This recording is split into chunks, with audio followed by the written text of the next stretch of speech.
ketenangan dalam beberapa posisi ya, kemudian punya nama yang berbeda. Ketenangan dalam sholat itu disebut tumak-ninah. Kemudian ketenangan dalam hidup disebut sabar. Dan yang ketiga, ketenangan dalam rumah tangga disebut sakinah. 3 dulu ya. Ketenangan dalam sholat yaitu artinya kita menjalankan sholat ini gak buru-buru, gak tergesa-gesa. Kalau yang namanya tenang kan gitu, jangan buru-buru, tenang aja.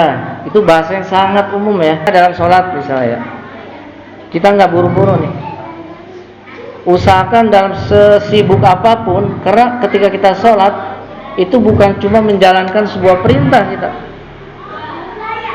ada kondisi jiwa kita yang harus ikut. Kita misalnya ya lari pagi atau kita senam, disuruh buru-buru bisa kita. Tapi kalau yang namanya sholat, walaupun gerakannya meskipun kita buru-buru ya, tetap jiwa kita ini harus ikut. Misalnya tadi bacaan 3, misalnya bacaan ruku misalnya 3, subhanarabbiyal a'la, subhanarabbiyal a'la, subhanarabbiyal a'la. Karena mungkin kita buru-buru, ada urusan, kita perpendek menjadi 1 misalnya. Tapi tetap tenang mengerjakan. Jangan sampai kata Rasulullah, sholat itu seperti ayam mematuk makanan. Ayam mematuk makanan gimana? Gini, kan? Itu tumak-ninah dalam sholat ya, tenang.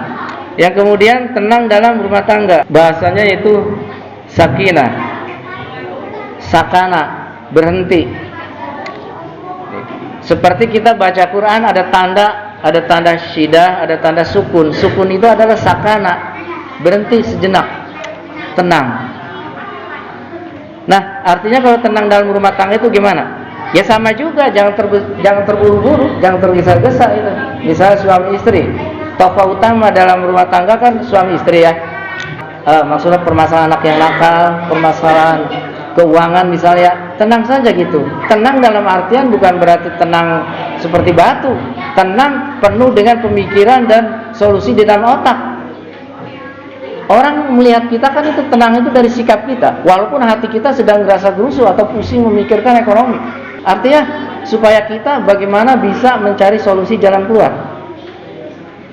Enggak justru ketika ada masalah, istri misalnya ini gimana, suami kemudian jawab, ya itu gimana, akhirnya apa? Ribut.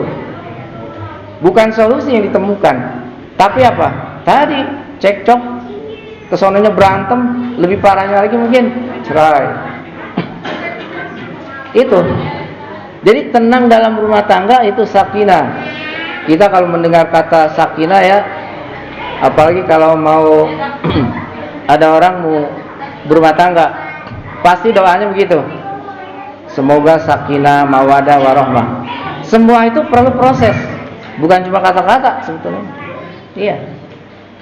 Banyak rumah tangga yang berantakan, padahal sebelum dia berumah tangga, hampir semua orang yang tahu, hampir semua orang yang kondangan pasti bilang gini, semoga samawa, ya.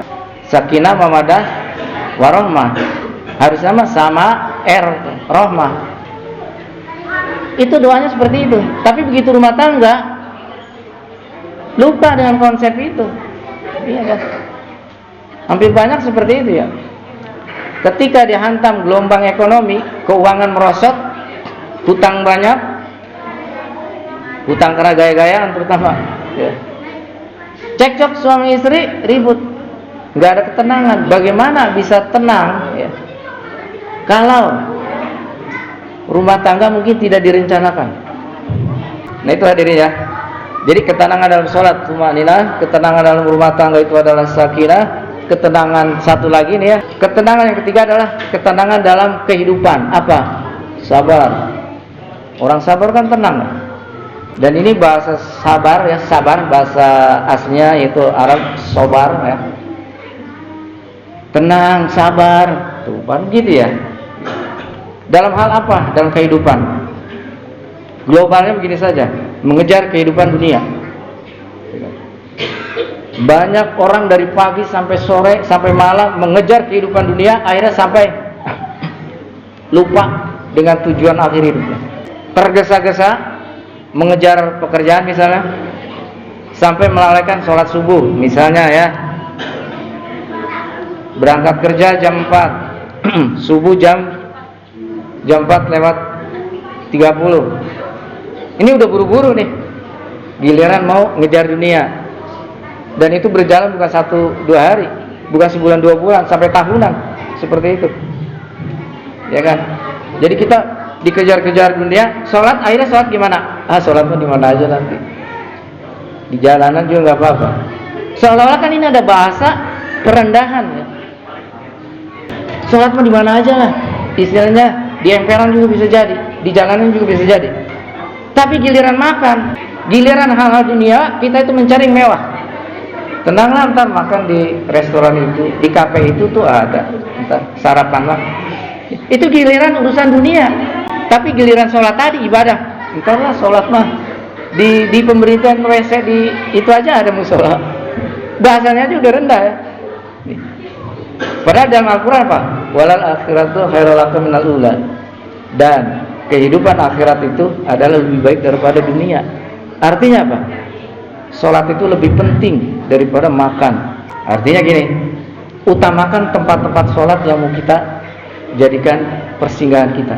Kita cari yang mewah, yang indah, yang tenang. Nah seperti itu dah. Nah ini hadirin sekalian ya, rasa sudah cukup ya khutbah saya pada hari ini. Dan mudah-mudahan ini menjadi satu renungan, satu kajian buat kita, dan menjadi satu pemikiran buat kita. Dan banyak-banyaklah selalu berpikir ya tentang kebaikan buat diri kita. Barakallahu li wa lakum.